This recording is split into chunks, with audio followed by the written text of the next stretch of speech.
ठीक आहे थोडा कॅमेरा असा सेंटर घ्या. बस राहू द्या चिकन राहू द्या. नाही बरोबर आहे ठीक आहे.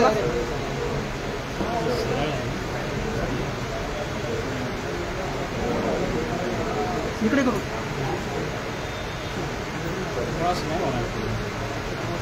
असा सेंटरचा बाहेर जाईल बरोबर आहे. सेंटर राहू द्या बरोबर आहे एकदम बरोबर. वन साईड दिला वन साईड हां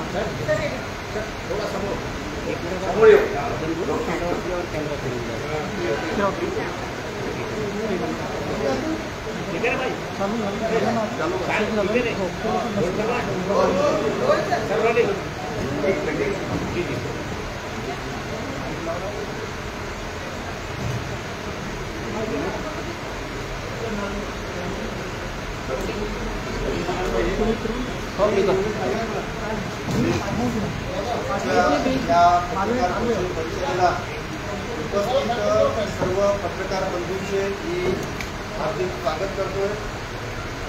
आजच्या पत्रकार परिषदेला पक्षाचे राष्ट्रीय अध्यक्ष बाळासाहेब आंबेडकर आपणास वार्तालाप करणार आहेत.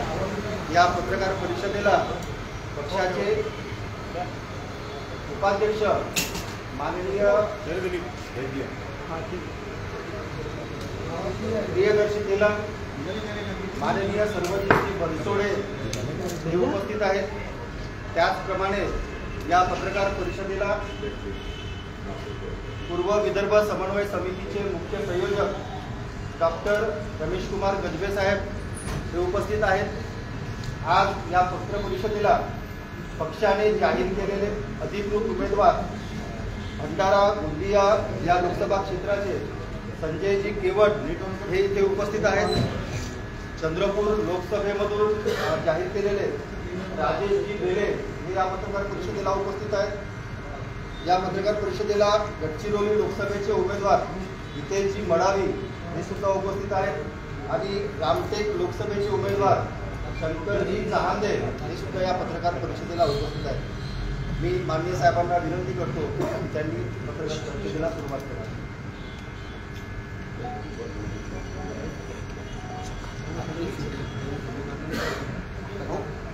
वंचित बहुजन आघाडीच्या वतीने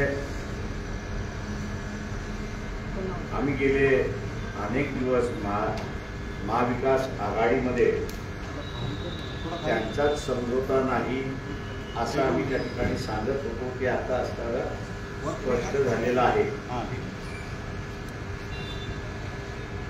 एकत्र यादी जाहीर होत नाहीये. तर वेगवेगळे तिन्ही पक्ष काँग्रेस असेल, राष्ट्रवादी शरद पवार असेल किंवा शिवसेना उद्धव ठाकरे असतील यांच्या वेगवेगळ्या याद्या त्या ठिकाणी बाहेर पडतात आहेत आणि ज्या मतदारसंघामध्ये यांचे अजून मतभेद आहेत ते मतभेद कायम आहेत अशी असणारी परिस्थिती आहे. आणि म्हणून फ्रेंडली फाईट अशा रीतीची संकल्पना पुढे आणली अशी परिस्थिती आहे. ही फ्रेंडली फाईट होणार होती आम्हाला अगोदरपासूनच दिसत होतं आणि म्हणून सातत्याने आम्ही असणारी भूमिका त्या ठिकाणी घेतली की तुम्ही पहिल्यांदा तुमचं भांडण मिटवा. तुमचं भांडण मिटलं की मग आम्हाला असणारा मतदारसंघ मागायला त्या ठिकाणी सोपे होते.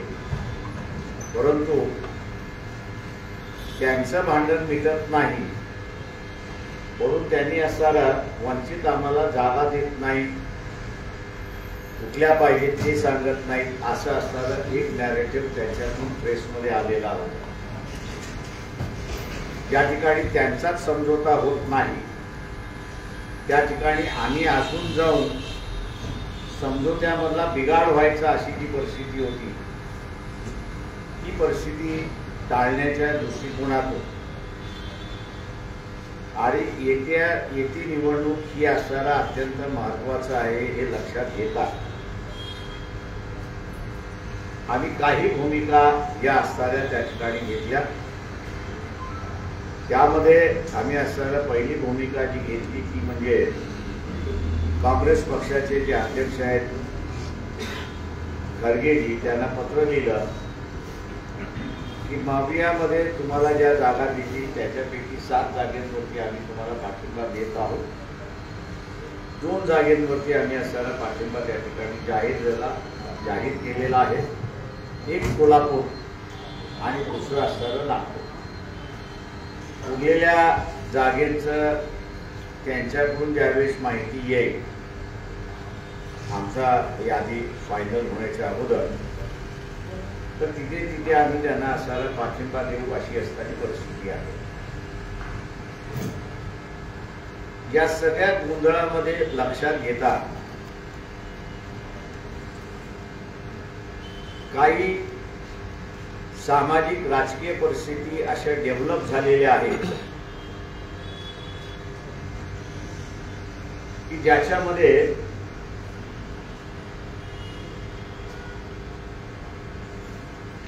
एकाच विचाराची माणसं आणि संघटना एकमेकांच्या विरोधात लढतात आहेत अशी असणारी परिस्थिती आहे। 14-16 मतदारसंघ अशी आहेत की ज्या मतदारसंघामध्ये ही परिस्थिती आहे। दुसरं आम्ही जे म्हणत होतो की ज्या याद्या ज्या समझोता होणार आहे, जिथे समझोता होणार नाही अशी जी परिस्थिती आहे, जो पक्ष लढतोय त्याच पक्षाचं अस्तित्व आहे, उरलेल्या 2 पक्षांचं अस्तित्व नाही अशी असणारी परिस्थिती आहे। आणि त्याचं कारण गेले 20-25 वर्ष हे सातत्याने युतीच्या राजकारणामध्ये लढत आहेत। आणि म्हणून जिथे काँग्रेस लढली असेल, जिथे एनसीपी लढली असेल, तिथेच यांचं अस्तित्व आहे। आणि ज्या लोकसभेच्या मतदारसंघामध्ये हे लढलेले नाही त्याच ठिकाणी यांचं असणारं अस्तित्व नाही अशी असणारी परिस्थिती आहे। तीच परिस्थिती आपल्याला असणारा सेना आणि बीजेपी मध्ये त्या ठिकाणी दिसते। ज्या ठिकाणी सेना गेले 20-25 लढत आलेली आहे तेच मतदारसंघ ते मागत आहेत। ज्या मतदारसंघामध्ये ते लढलेले नाहीत त्या मतदारसंघामध्ये त्यांची ताकद नाही म्हणून असणारा उमेदवारी मागत नाहीत अशी असणारी परिस्थिती आहे। भारतीय जनता पक्षावरनं मला वाटतं ही परिस्थिती स्पष्ट होते अशी असणारी परिस्थिती आहे। भारतीय जनता पक्षामध्ये जी चर्चा चालू आहे आणि लोकही विचारतात आहेत की एवढे सगळ्या संघटनांची लोक घेण्याची त्यांना गरज काय। त्यांची सुद्धा अवस्था तीच आहे की ज्या मतदारसंघामध्ये ते लढतायत किंवा लढत आलेले आहेत त्या मतदारसंघामध्ये त्यांचं प्राबल्य आहे, पण ज्या मतदारसंघामध्ये ते लढलेले नाही त्या मतदारसंघामध्ये त्यांचं प्राबल्य नाही अशी असणारी परिस्थिती आहे। आणि म्हणून ते प्राबल्य आपल्याला मिळावं म्हणून उमेदवार पळवण्याचा भाग चालला। काही पक्ष फोडून आपल्यामध्ये सामील करण्याचा भाग चालला। आणि लेटेस्ट आपण असताना जर पाहिलं तर मनसे सारख्या संघटनेला सुद्धा भारतीय जनता पक्ष आपल्यामध्ये समावेश करून घ्यायचा किंवा ऍडजस्टमेंट करून घेण्याचा प्रयत्न त्या ठिकाणी चाललेला। मी एकच या ठिकाणी मानतोय की जेवढे पक्ष लढतात आहेत त्यांचे त्याच मतदारसंघामधली असणारी ताकद आहे, उरलेल्या मतदारसंघामधली त्यांची असणारी ताकद नाही अशी परिस्थिती आहे। आणि म्हणून आम्ही त्यांना म्हणालो होतो की वंचित बहुजन आघाडी हे कॅटलिस्ट म्हणून असताना रोल त्या ठिकाणी प्ले करू शकते। आणि ट्रेडिशनली जे आपण लढत आलेला आहात त्याचा असणारा फेर मांडणी जर आपण केली तर आपल्याला असणारा रिझल्ट फार चांगल्या पद्धतीने येतील अशी परिस्थिती आहे। पण दुर्दैवाने 2 गोष्टींचा असणारा अडचण आहे असं मी त्या ठिकाणी मानतो। एक म्हणजे प्रस्थापितांचं राजकारण आणि वंचितांचं विस्थापिताचं राजकारण. आम्ही असं म्हणत होतो की प्रस्थापित आणि विस्थापित यांचा समन्वय आपण असताना ह्या इलेक्शन मध्ये करूया, परंतु त्याला या तिन्ही पक्षांचा नाकार होता आणि म्हणून आम्ही असताना त्या ठिकाणी जाणार कसं, म्हणजे बाहेर पडणार कसं, या दृष्टीने आम्ही तुम्हाला 2 किंवा 3च जागा देतो अशी असणारी परिस्थिती त्या ठिकाणी सुरुवात. दुसरी जी वंचितची असणारी ह्या तिघा पक्षांना अडचण जी होती ती माझ्या अंदाजानं मुंबईच्या सभेमध्ये असताना जाहीर आपल्या सगळ्यांना असताना दिसलं की आमचं मोदीशी भांडण नाही, मातृशक्तीशी असताना भांडण आहे. इलेक्शन मध्ये जो पक्ष आहे त्या पक्षाला तुम्हाला अंगावरती घ्यावं लागतं, त्याला टीकेचा असणारा शस्त्र तुम्हाला करावं लागतं आणि त्याचे असणारे 10 वर्षाचा कारोबार जो आहे तो लोकांसमोर कसा हितकारक नाही हे मांडणं त्या ठिकाणी असणारा आहे, आपण बघितलं. आणि मग त्या सभेमध्ये मी अनेक गोष्टी त्या ठिकाणी मांडू शकतो आणि त्याच्यामुळे अडचण होऊ शकेल म्हणून मला फक्त 5च मिनिटं त्या ठिकाणी दिली. मला त्याच्याबद्दल म्हणणं नाही की राहुल गांधीची सभा होती आणि राहुल गांधीला अधिक वेळ मिळाला पाहिजे होता याची मला जाणीव आहे. वंचितची 2 ठिकाणची असताना अडचण जी आहे, एक की भारतीय जनता पक्ष, RSS आणि मोदी यांना सरळ सरळ अंगावरती घेण्याची ताकद आहे, ती पूर्णपणे अडचणीची होती एक भाग. आणि दुसरा भाग, जर विस्थापितांची सत्ता किंवा विस्थापितांना सत्तेमध्ये सहभाग करून घ्यायचा, हा प्रस्थापितांचा विरोध कायम राहिलेला आहे. आणि ह्या प्रस्थापितांनी काँग्रेस पक्ष ताब्यात घेतलेला आहे, बीजेपी सुद्धा ताब्यात घेतलेली आहे, एनसीपी सुद्धा ताब्यात घेतलेली आहे आणि शिवसेना सुद्धा ताब्यात घेतलेली अशी असणारी परिस्थिती आहे. आणि म्हणून यांचे निवडून आलेले आमदार आणि खासदार आपण बघितले तर हे एकमेकांशी निगडीत आहेत अशी असणारी परिस्थिती आहे. ज्या उमेदवारांची नावं 4 मतदारसंघामध्ये आम्ही आपल्याला वाचून ओळख करून दिलेली आहे, हे सगळे विस्थापित समूहातलेच उमेदवार आहेत. आमचा आग्रह असा होता की या विस्थापितांना आपण बरोबर घेऊन त्या ठिकाणी सत्तेमध्ये गेलं पाहिजे, पण दुर्दैवाने आमची असणारी कन्सेप्ट ही मान्य तर झालीच नाही, पण त्यांच्यामधली भांडणं मिटली नाहीत अशी असणारी परिस्थिती आहे. इलेक्शन जवळ आलं आणि म्हणून आम्ही जी तयारी केली होती त्या तयारीच्या जोरावरती आम्ही आता असणारा या इलेक्शन मध्ये एक आघाडी म्हणून असताना आम्ही त्या ठिकाणी उभं राहतो आणि महाराष्ट्रातले असणारे अनेक मतदारसंघ हे आम्ही लढवणार, हे आम्ही असणारा जाहीर करतो. या ठिकाणी आमचा जो मेन मुद्दा राहणार आहे या इलेक्शन मधला तो म्हणजे हा जो इलेक्टोरल बॉन्ड आहे. आम्ही म्हणत नाही आहोत, पण फायनान्स मिनिस्टर यांचे यजमान जे आहेत तेच म्हणतात आहे की हा जगातला सगळ्यात मोठा असणारा फ्रॉड आहे. दुसरा, काही मेडिकल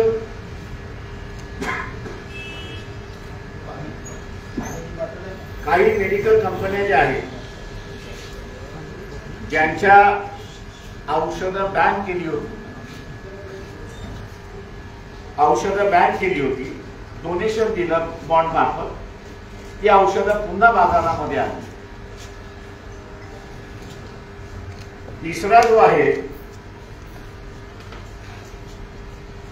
तो त्या ठिकाणचा आहे की हुकुमशहाला असताना या ठिकाणी जन्म दिला जातो आणि त्याच्यावरचा असणारा शिक्कामोर्तब आता असणारा सुप्रीम कोर्टाने नोटबंदीच्या संदर्भात केला आहे की जिथे फायनान्स मिनिस्टरला सुद्धा याची जाणीव नव्हती आणि एका दृष्टीने हा इलिगल डिसिजन आहे असं सुप्रीम कोर्टाने त्या ठिकाणी मांडलेलं आहे. तो इलिगल डिसिजन असल्यामुळे पुन्हा ज्या जुना नोटा आहेत त्या चलनात येणार की न येणार याचाही इश्यू त्या ठिकाणचा आहे. नॅशनल इश्यूज म्हणून आम्ही असणारे या ठिकाणी लढणार आहोत आणि त्याच्याच बरोबर ओबीसीचा असणारा जो लढा आहे की आमचं आरक्षण हे वाचलं पाहिजे, वेगळं असलं पाहिजे, त्या दृष्टीने आमची असणारी वाटचाल या ठिकाणी राहणार आहे. ही आणि स्थानिक इश्यू घेऊन आम्ही असणाऱ्या इलेक्शनमध्ये सामोरे जाणार आहोत.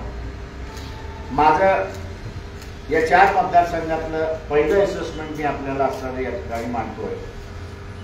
मी मानतो ते आपल्याला सगळ्यांना असणारं आश्चर्य वाटेल, पण प्रचार जसा वाढत जाईल तसं आपल्याला लक्षात येईल की या 4 मतदारसंघातली लढाई जी आहे ही स्टेट सरळ भारतीय जनता पक्ष आणि वंचित बहुजन आघाडी यांच्यामध्येच त्या ठिकाणी होणार आहे.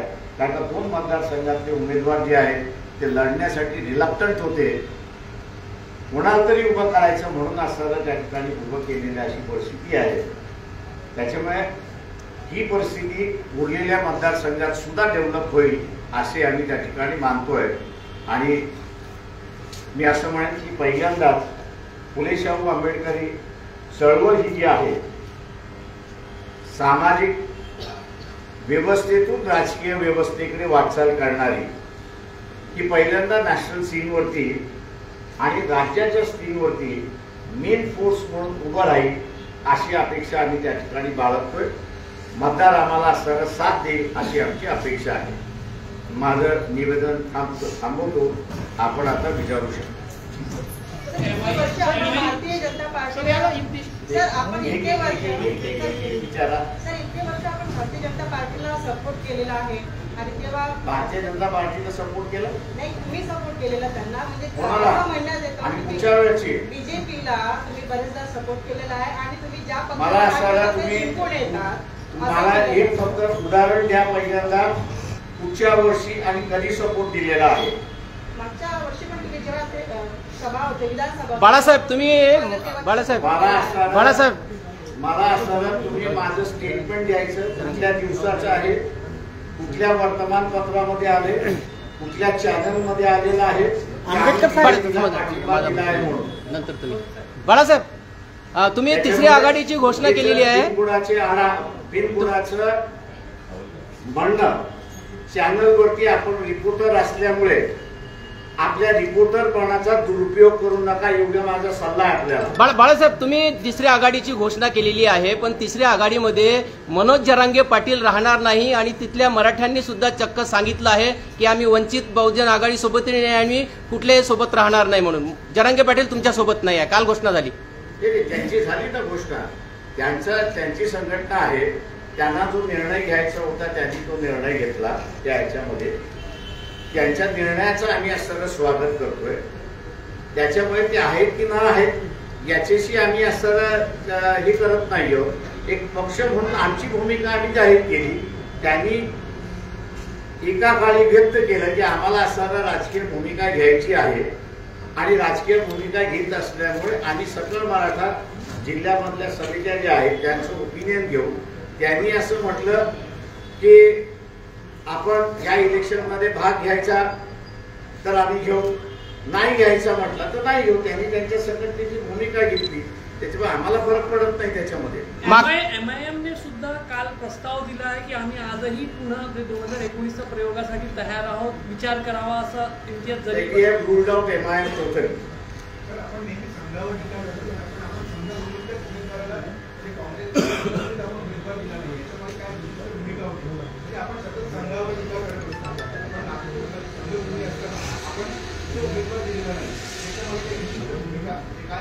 काँग्रेस आम्ही जे काँग्रेस पक्षाला अगोदर पत्र दिलं होतं पाठिंब्याचं त्याच्यामध्ये त्यांनी असणारा आम्हाला जी 2 नावं कळवली त्या 2 उमेदवारांना आम्ही असताना पाठिंबा त्या ठिकाणी दिला. त्यांनी मागितला, आम्ही दिला. काँग्रेस पक्षाने आमच्या उमेदवाराला पाठिंबा द्या असं सांगितलं आणि आम्ही त्यांना पाठिंबा दिला. आंबेडकर साहेब कोल्हापूरमध्ये आणि नागपूरमध्ये. आंबेडकर साहेब आज त्यांनी कळवलं तर आम्ही त्याचा विचार केला. आंबेडकर साहेब 2019च्या निवडणुकीमध्ये वंचित बहुजन आघाडीच्यामुळे काँग्रेसला सर्वाधिक फटका बसला आणि भारतीय जनता पक्षाला त्याचा फायदा झाला. 2024 मध्ये सुद्धा नाही सर नाही अभ्यास बरोबर आहे, अभ्यास बरोबर आहे सर. उमेदवारामुळे वंचित बहुजन आघाडीची आंबेडकरी जनता भ्रमित आहे, आंबेडकरी जनता भ्रमित आहे. नाही माझा प्रश्नच नाही झाला ना सर पूर्ण. प्रचाराचा मुद्दा असणारा तुम्ही टीव्हीच्या माध्यमातून करू नका. आंबेडकरी जनता असणारा सांगतोय नाही, आंबेडकरी जनता भ्रमित आहे ना, याचं काय? आता ऐका जरा. झालं तुमचं बोलून? बोलू द्या. तुमचं बोलून झालं ना? बोला सर. रिपोर्टर म्हणून राहा, रिपोर्टर म्हणून विचारलं, पर्सन म्हणून राहू नका, ही माझी विनंती आहे. आणि मागच्या वेळेस एका नाही म्हणाला की काँग्रेस पक्षाला एनसीपीला की तुम्ही 12 ठिकाणी 5 वेळा हारलेला कंटिन्युअसली. त्या कंटिन्युअसली हारलेल्या 12 जागेंमधनं तुम्ही आम्हाला उमेदवार द्या. हे नॅरेटिव्ह का नाही तुम्ही रिपीट करत? सर यावेळेस 5 जागा देतो प्लीज. बोलू द्या. स्पोक्स पर्सन म्हणून नका बोलत जाऊ. आता आम्हाला बोलू द्या. 12 जागेपैकी हारलेल्यांपैकी एकही जागा काँग्रेस पक्ष आणि एनसीपी त्यावेळेस सोडायला तयार नव्हता. पक्ष म्हणून आम्हाला इलेक्शन लढल्या पाहिजेत. आणि आमचा असणारा आरोप आहे की आमच्या 8 जागा या काँग्रेस आणि एनसीपी मुळे पडल्या. आम्हाला असताना त्या 8 जागेमध्ये हिंदू मतं मिळाली, मुस्लिम मतं जी आहेत ती काँग्रेसनी आणि एनसीपीनी ब्लॉक केली. ती मुस्लिम मतं जर आम्हाला मिळाली असती तर आम्ही 8 जागेमध्ये विजयी असतो. हे अनेक आकड्यांवरनं सिद्ध झालेलं आहे.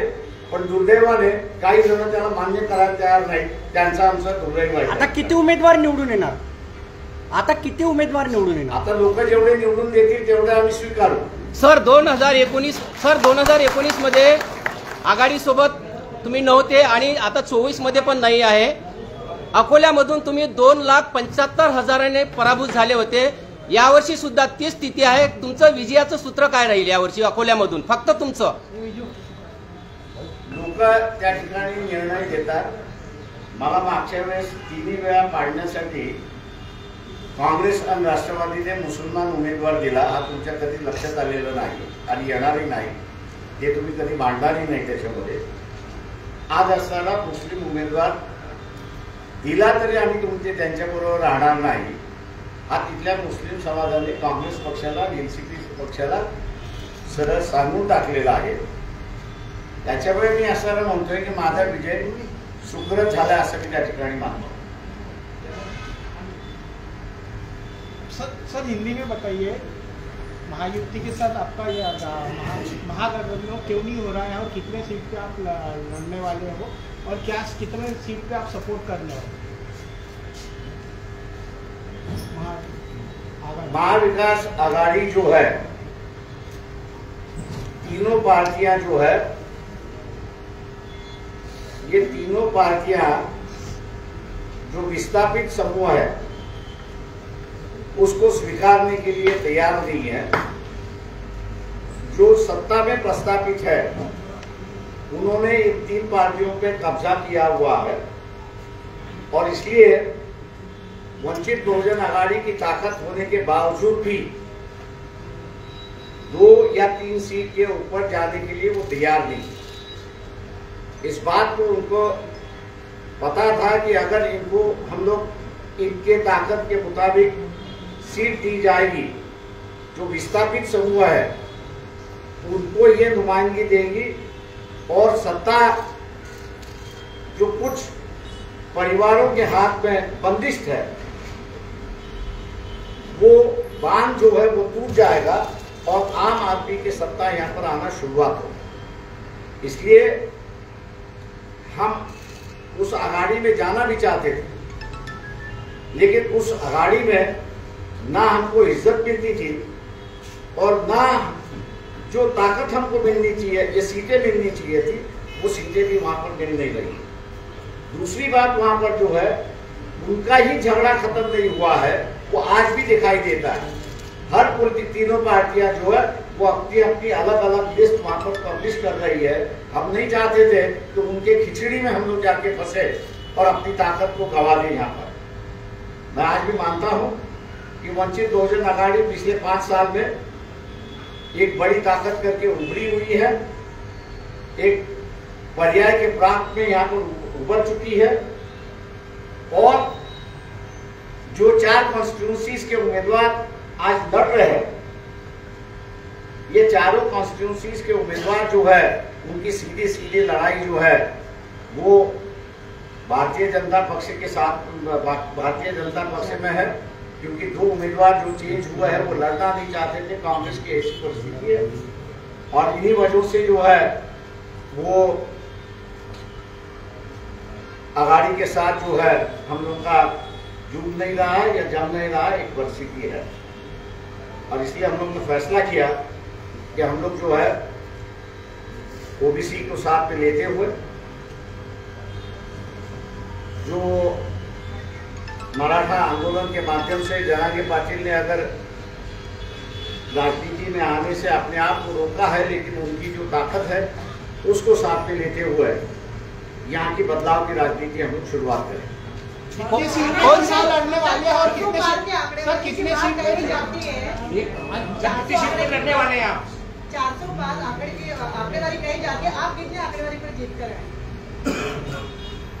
भैया मैं जुगाड़ नहीं खेलता हूँ। जो जुगाड़ करते हैं वो आंकड़ेवारी की बात करते हैं। जो इलेक्शन लड़ते हैं वो लोकल पर तय करते हैं कि इनको कितना सीट देना है, कितना नहीं देना है। तो हम लोगों पर भरोसा करते हैं। कितने सीट पे आप लड़ रहे हैं आप?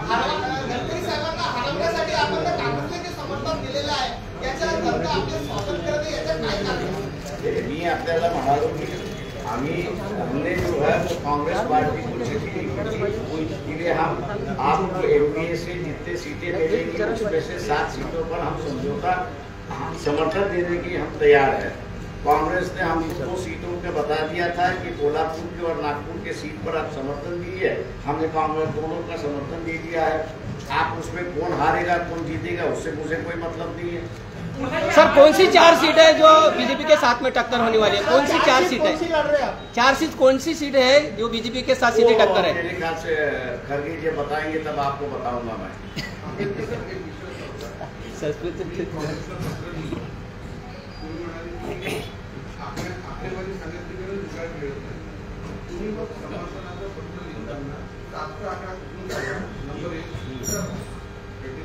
नंबर 1 हे 7चा आकडा तुम्ही कसा निवडला?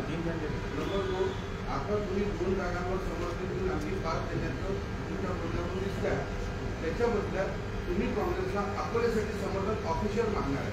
अजिबात नाही। आम्ही जे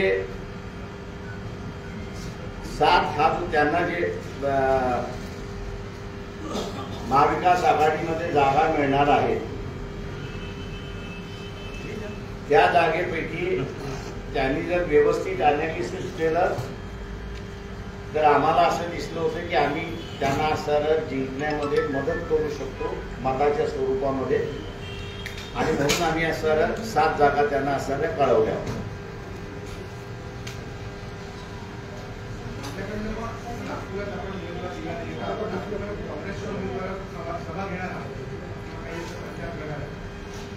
काँग्रेस पक्षाकडून अजून मला काही प्रस्ताव आलेला नाही, किंवा काँग्रेस पक्षाकडून जोपर्यंत प्रस्ताव येत नाही तोपर्यंत मी काही बोलू शकत नाही। प्रस्ताव कसा आहे तो तर बघितला पाहिजे मला, काय मी ऑफेंड कसे काय मला विचारताय? महाविकास आघाडीमध्ये असा आरोप होत आहे की तुम्ही आपलं मत स्पष्ट करत नाही, किती जागा पाहिजे आताही तुम्हाला सरळ सांगितलं की महाविकास आघाडीमधली भांडणं अजून मिटलेली नाही। त्यांची भांडणं असेपर्यंत आम्ही मागण्याचा प्रश्न उद्भवत नाही. त्याच्यामुळे त्यांची भांडणं मिटली असती तर आम्ही कदाचित त्यांच्याबरोबर आम्हाला कुठल्या जागा पाहिजेत ते आम्ही त्यांना सांगितलं असतं. आणि आम्ही एक असणारी यादी त्यांना दिली होती की ते ज्यावेळेस आम्हाला युतीमध्ये घ्यायलाच तयार नव्हते त्यावेळेस 48 जागेपैकी आम्ही 27 जागा या कशा कशा पद्धतीने बांधलेल्या आहेत आणि आमची किती तयारी झालेली आहे त्याची यादी आम्ही त्यांना दिली. आणि आम्ही त्याच्यामधनं म्हणालो होतो या 27 पैकी तुम्ही किती आम्हाला जागा ह्याच्यातनं देत आहेत ते आम्हाला सांगा. त्यांनी आम्हाला कम्युनिकेट केलेलं नाही. बाळासाहेब 7 जागांचा आपण जो खरगेंना पत्र लिहून तो एक उल्लेख केला त्याच्याबद्दल स्पष्ट म्हणजे नेमकं काय झालं. 2 जागा माझं म्हणणं असेल तो काँग्रेस पक्षाचा इश्यू आहे त्याच्यावरती मी काही बोलू शकत नाही. त्यांनी आम्हाला 2 जागेवरती पाठिंबा मागितला आम्ही 2 जागेवरती पाठिंबा दिला. उर्वरित 5 सांगतील तेव्हा आम्ही बघू. आमची लिस्ट येण्याच्या अगोदर आलं तर आम्ही त्यामध्ये डेफिनेटली कन्सिडर करणार आहोत. बीपीएस महाराष्ट्रात किती सीट्सवर लढणार आहेत सध्या आणि लिस्ट जाहीर करतो ना. बाळासाहेब अमरावतीमध्ये लाखोच्या संख्येने तुमची सभा झालेली होती मोठ्या प्रमाणात आणि महाराष्ट्रामध्ये तीच सभा मोठी होती तरी पण तिथे स्थानिक उमेदवारांना तुम्ही स्थान दिलं नसल्यामुळे तिथे वंचित बहुजन आघाडीचे कार्यकर्ता नाराज आहे. इंटरनल मॅटर आम्ही पब्लिकली डिस्कस करत नाही. Okay sir.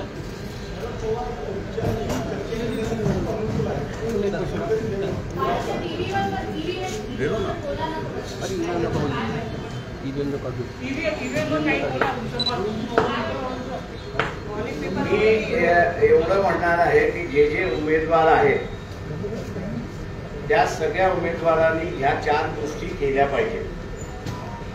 एक म्हणजे भारत हेवी इलेक्ट्रिकल आणि इलेक्ट्रॉनिक कॉर्पोरेशन ऑफ इंडिया यांचे जे अधिकारी येणार आहेत रिटर्निंग ऑफिसरला पहिल्यांदा त्यांनी विचारलं पाहिजे की यांची अपॉइंटमेंट कुणी केलेली आहे. ते ईव्हीएम सांभाळण्यासाठी त्यांची अपॉइंटमेंट कुणी केलेली आहे.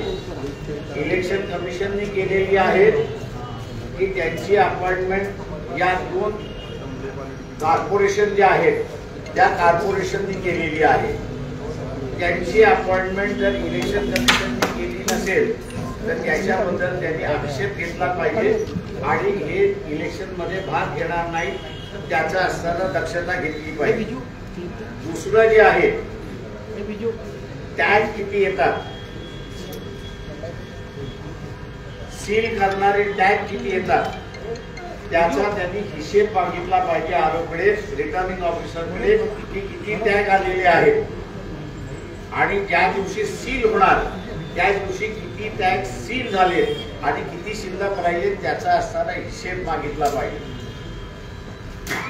तिसरी गोष्ट जी डेमॉन्स्ट्रेशन होणार आहे ते फक्त 50 मताचं नाही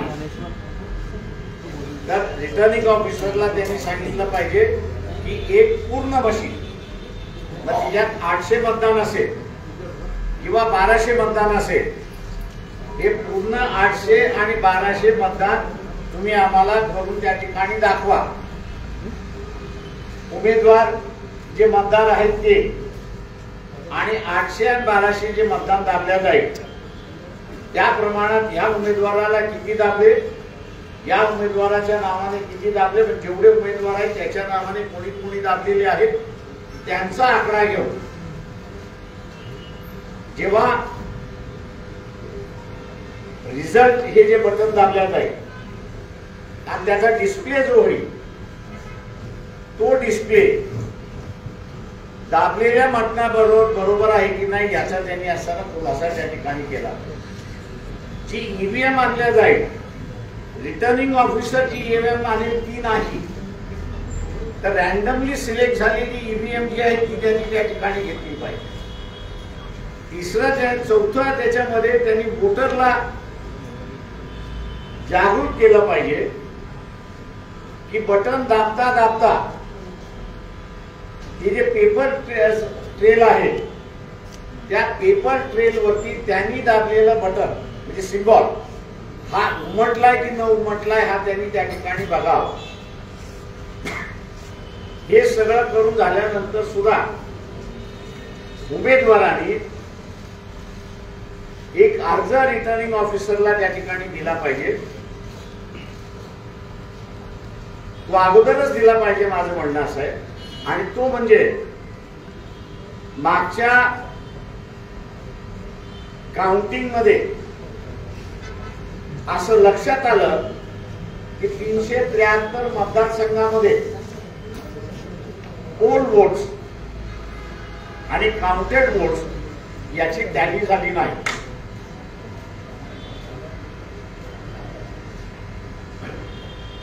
याची टॅली झाली नाही.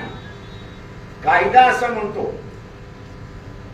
की पोल वोट्स आणि काउंटेड वोट्स याची टॅली झाल्याशिवाय रिझल्ट डिक्लेअर करता येत नाही. आणि म्हणून सगळ्या उमेदवारांनी रिकाउंटिंगचा अर्ज अगोदरच त्या ठिकाणी दाखल केला पाहिजे की पोल वोट्स आणि काउंटेड वोट्स याची टॅली झाली नाही तर त्यांनी असणारा पेपर ट्रेल याची काउंटिंग मागणी केली पाहिजे. पार्लमेंटने मंजूर केलेला कायदा कंडक्ट ऑफ इलेक्शन पोल्स 1960 या कायद्यानुसार पार्लमेंटात असं म्हणताय की ईव्हीएम मधला एक निकाल आणि पेपर ट्रेल मधला एक निकाल हे दोन वेगवेगळे असतील तर पेपर ट्रेलचा निकाल हा फायनल मांडावा हा पार्लमेंटने कायद्याने त्या ठिकाणी केलेला आहे. याचा अर्थ पार्लमेंट सुद्धा ईव्हीएम वरती विश्वास ठेवत नाही आणि म्हणून ईव्हीएम ची प्रोव्हिजन करत असताना बॅलेट पेपरची असणारी प्रोव्हिजन त्यांनी रद्द केलेली नाही हे आपण लक्षात घ्या. आणि म्हणून कॅन्डिडेटनी मी दिलेल्या सूचना जर त्या ठिकाणी तंतोतंत पाळल्या तर हेराफेरी करण्यासाठी जागा राहत नाही. त्याचा बॅलेट काउंटेड आणि बॅलेट एकदा झालं की ईव्हीएम पेपर ट्रेल त्या ठिकाणी काउंटिंग होतो. ईसीएलचे जे अधिकारी आहेत हे जर इलेक्शन कमिशनचे अधिकारी नसतील तर त्यांना ईव्हीएम हँडल करता येत नाही. आणि त्यांना जर ईव्हीएम हँडल करता येत नसेल तर पुन्हा बॅलेटवरती यावं लागेल अशी असणारी परिस्थिती आहे. आणि म्हणून मग काउंटिंग ईव्हीएमचं करण्याच्या ऐवजी तिथं पेपर ट्रेलची काउंटिंग ते त्या ठिकाणी मारू शकतात अशी परिस्थिती आहे. कारण इलेक्शन कंडक्ट करण्याचा अधिकार हा इलेक्शन कमिशनच्या अंडर असणारा जो अधिकारी आहे आणि त्याची असणारी स्पेशल ऑर्डर ही प्रेसिडेंट ऑफ इंडिया ही काढते आणि तोच इलेक्शन मध्ये असणारा भाग घेऊ शकतो, ओरिएला घेऊ शकत नाही. त्याच्यामुळे भारत हेवी इलेक्ट्रिकल आणि ईसीएल यांच्या अधिकाराची ऑर्डर ही जर प्रेसिडेंटनी काढलेली नसेल तर त्यांना इलेक्शन मध्ये भाग घेता येत नाही. हा असणारा ऑब्जेक्शनेबल मुद्दा प्रत्येक कॅन्डिडेटनी तिथे उपस्थित केला पाहिजे आणि त्याच्यावरती असणारा आरोपचा निकाल त्यांनी घेतला पाहिजे. भाजपला जेव्हा कोणते मुद्दे नसतात तेव्हा ते काहीतरी ठरवतात. मागील निवडणुकीमध्ये पुलवामा घडवला असा आरोप करण्यात माझा सरळ चॅलेंज आहे की ते जे मेजर जनरल टीव्ही वरती येतात त्या सगळ्यांना असणारं माझं आव्हान आहे की एकदा तरी खरं बोला की मेजर जनरल येतात ते की मिलिटरीतला कॉन्वॉय याच्या संदर्भातली रूल्स अँड रेग्युलेशन्स आहेत की नाही, 80चा कॉन्वॉय होऊ शकतो का याच्याबद्दल जे रिटायर्ड मिलिटरी ऑफिसर्स येतात आहेत चॅनल्स वरती त्यांचा मला आव्हान आहे त्यांना की हे 80चा कॉन्वॉय होतो का, की कॉन्वॉय मिलिटरी मधला सुद्धा त्याचे रूल्स अँड रेग्युलेशन्स आहेत. माझ्या माहितीप्रमाणे जे मी वाचलेले आहेत 10 पेक्षा जास्ती कॉन्व्हॉय होऊ शकत नाही। जेव्हा हा 80चा कसा झाला हे रिटायर्ड मिलिटरी अधिकारी विचारणार आहेत की नाही, हा माझा त्यांना सवाल आहे। तर राम मंदिरच्या मुद्द्यावर भाजप जे आहे निवडणूक लढणार आहे, राम मंदिरच्या मुद्द्यावर वाटतं का हा इम्पॅक्ट करेल राम मंदिरचा मुद्दा या इलेक्शन मध्ये? लोकांना मला या इलेक्शन मध्ये महागाईचा मुद्दा, शेतकऱ्याला त्याच्या शेतीमालाचा भावाचा प्रश्न आणि तरुणांना आपल्याला ह्या व्यवस्थेमध्ये काम मिळणार की न मिळणार हा मुद्दा गाजेल असं मला त्या ठिकाणी दिसतंय। थँक्यू, आभारी आपल्या सगळ्यांचा।